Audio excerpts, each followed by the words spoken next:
ওগো, আর পারছি না, আর পারছি না, আর পারছি না। এ কি পরাণ, কি হলো? আর আর বলো না মদন, গত সপ্তাহ থেকে খুব জ্বর আমার, তার সাথে খুব কাশি, খুব কাশি। শরীরটা শরীরটা খুব দুর্বল হয়ে গেছে গো, খুব দুর্বল হয়ে গেছে, কি আর বলবো। তা তুমি পাগল হলে নাকি? হ্যাঁ, এরকম অসুস্থ শরীর নিয়ে কেউ মাঠে কোদাল কোপায়? আবার কি আর কোনো উপায় আছে গো মদন? ঘরে তিনটে অকর্মার ঢেঁকি ছেলে, বেকার ছেলে, তাই তাই আমাকে বাধ্য হয়ে মাঠে আসতে হয়। আচ্ছা পরাণ, তুমি এখন বাড়ি যাও, কদিন বিশ্রাম নাও, তারপর শরীর সুস্থ হলে আবার মাঠে আসবে। হ্যাঁ, আমার এখন বাড়ি গেলে হবে না, আমাকে এখনই কাজ করতে হবে। কদিন পর থেকেই বর্ষাকাল নেমে যাবে, তাই তাই যা করার এই দুদিনের মধ্যেই করতে হবে গো দাদা, দুদিনের মধ্যেই করতে হবে।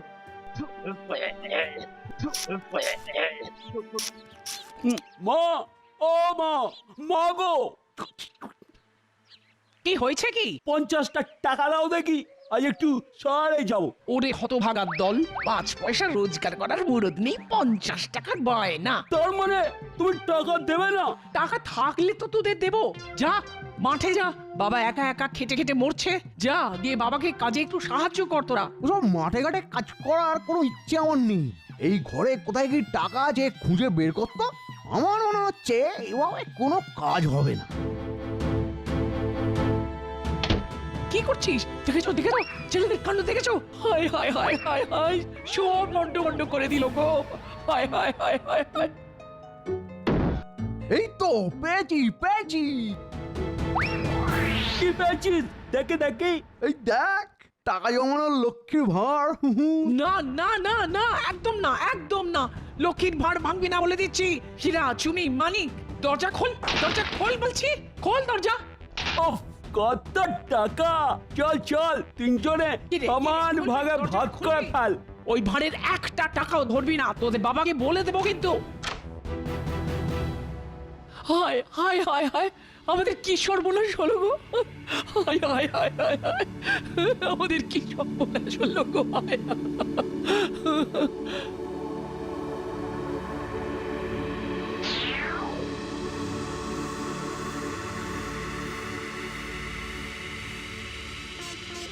ওরে বাবা, কত বড় সেলুন! কি দাদা, কি দেখছেন? চকাচক সুন্দর করে আমার মাথার চুলটা একটু ছেঁটে দিন তো দাদা, একদম বায়োস্কোপের হিরোদের মতো। তা কিরকম স্টাইলে কাটবো বলুন? চকাচক।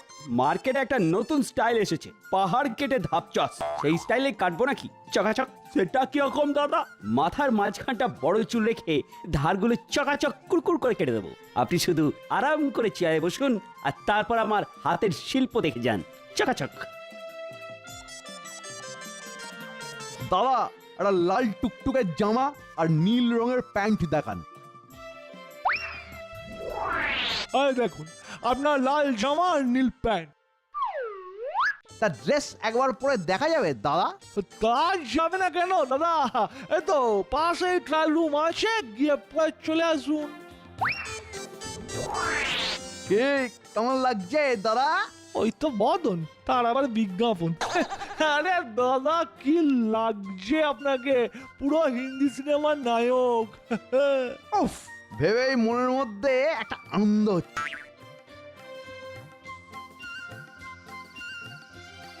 কি গো, এতক্ষণে এলে, একটু তাড়াতাড়ি আসতে পারলে না গো? কি কি আর করবো বলো, এই অসুস্থ শরীর নিয়ে কি আর 4 বিঘা জমি কোপানো যায় বলো? তুমি বলো, তা লাট সাহেবেরা কোথায়? তাদের তো দেখা যাচ্ছে না, কোথায় কোথায় তারা কোথায়? কি বলবো বলো, সেই যে সকালবেলা 3 ছেলে বেরোলো আর ফেরার নাম নেই। ঘরে লক্ষ্মীর ভাঁড়ে যে কটা টাকা জমানো ছিল সব নিয়ে গেল গো। সর্বনাশ করেছে। আজ আজ আসুক, আসুক, দেখাবো দেখাবো ওদের মজা, দেখাবো মজা। পরের ওই ওই এক রত্ন এলেন। মা শোনো, আজকে আমার জন্য কোনো রান্না করতে হবে না, আমি বাইরে থেকে খেয়ে এসেছি। এত বড় সাহস, তুই লক্ষ্মীর ভাড়ে জমানো টাকা টাকা এইভাবে হেলায় ওড়াস? বেয়াদব! মায়ের কাছে 50 টাকা চেয়েছিলাম, দেয়নি, তাই এটা ছাড়া অন্য কোনো রাস্তা বেঁচে ছিল না, বুঝলে? ওই দেখো ছেলের কাণ্ড দেখো, বাবুরা ঘোড়ার গাড়ি চড়ে বাড়ি ফিরছেন।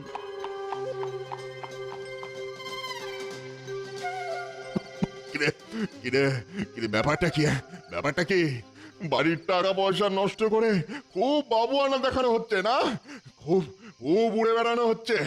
দেখো বাবা, আমরা এখন বড় হয়েছি, এখন যেদিকে দু চোখ যায় উড়ে বেড়াবো, বায়োস্কোপের নায়ক হবো, অভিনয় করবো।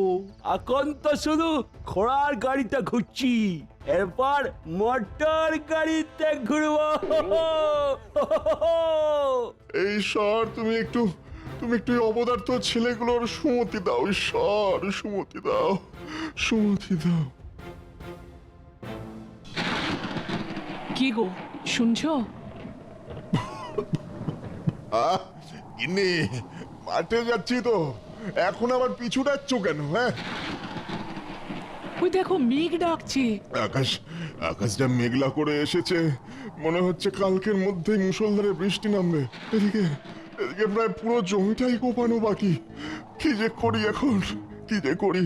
ছেলেগুলো অকর্মার ঢেকি না হলে তোমার দুদিন এই পুরো জমি চষা হয়ে যেত।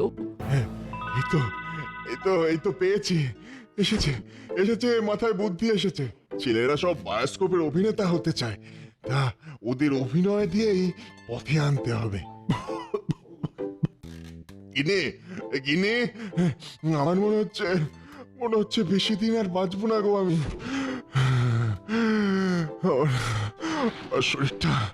আমার শরীরটা খুব খারাপ করছে, খুব খারাপ করছে। কেন গো, কি হলো তোমার? শোন বাবারা, আমার শরীর খুব খারাপ, আমার মনে হচ্ছে বেশি আয়ু নেই রে। তাই যাওয়ার আগে তোদের একটা গোপন কথা বলে যেতে চাই। কি গোপন কথা? শোন, তোরা যে অপদার্থ ছেলে পুলে, তাই ঘরে বেশি টাকা পয়সা আমি কোনোদিনই রাখিনি জমিয়ে।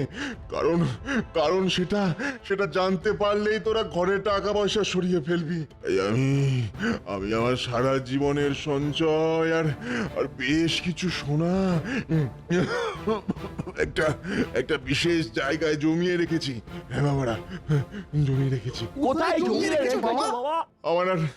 আমার আর বেশিক্ষণ আয়ু নেই, তাই তোদের সব বলে যেতে চাই। ভনিতা না করে তাড়াতাড়ি বলো না। আমাদের যে চাষের জমিটা আছে তার নিচে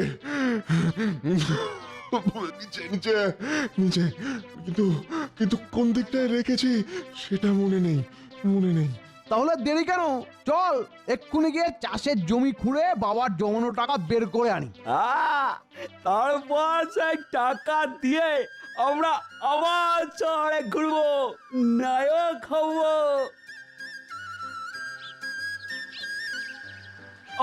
এত বড় জমি কোথায় যে বাবা সোনার টাকা পয়সা রেখেছে কিছুই বুঝতে পারছি না। আরে হাঁ করে না তাকিয়ে থেকে চল না, আমরা সবাই মিলে পুরো জমিটাই খুঁড়ে ফেলি। চল।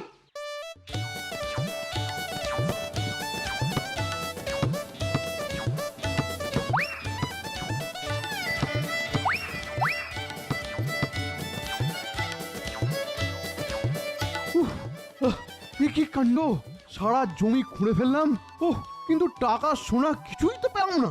হ্যাঁ, চল বাবাকে গিয়ে কথাটা বলি।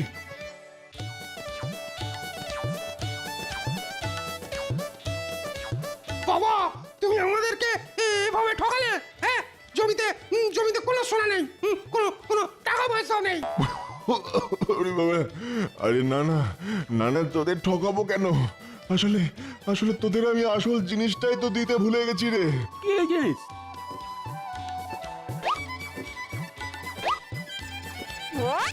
এতে কি আছে? এতে এক মন্ত্রপুত বীজ ধান আছে। তোরা যা, এই ধান সারা মাঠে ছড়িয়ে দে। মাঠে যেখানে সোনার টাকা পোঁতা আছে, সেখানে 4 মাস পরে ধান গাছ হবে। হ্যাঁ। ও এই ব্যাপার, আগে বলবে তো। হ্যাঁ, চল।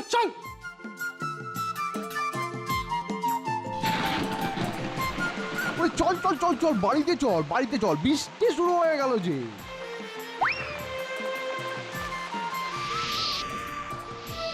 কি বাবা, হ্যাঁ তুমি তো বলেছিলে 4 মাস পরে যেখানে সোনা আছে সেখানে ধান গাছ হবে। হ্যাঁ, দেখতে 4 মাস কেটে গেল, আর এখন তো দেখছি সারা জমিতেই ধান গাছ হয়েছে। কিন্তু সোনা কোথায়? ওরে বোকা, তোরা শুধু ধান গাছটাই দেখলি? ধান গাছের উপরে দেখ, চেয়ে দেখ কিরকম সোনার ফসল ফলেছে, সেটা দেখলি না রে বাবা? মানে মানে দেখ, সব গাছেই কিরকম সোনার ধান হয়েছে। এবার এবার আমরা এই ধান কেটে ঝাড়াই বাছাই করলেই অনেক অনেক চাল পাবো। সেই চাল কিছু নিজেদের খাওয়ার জন্য রেখে দেবো, আর কিছু চাল বাজারে বেচে টাকা পাবো। হ্যাঁ রে বাবা, টাকা পাবো, টাকা।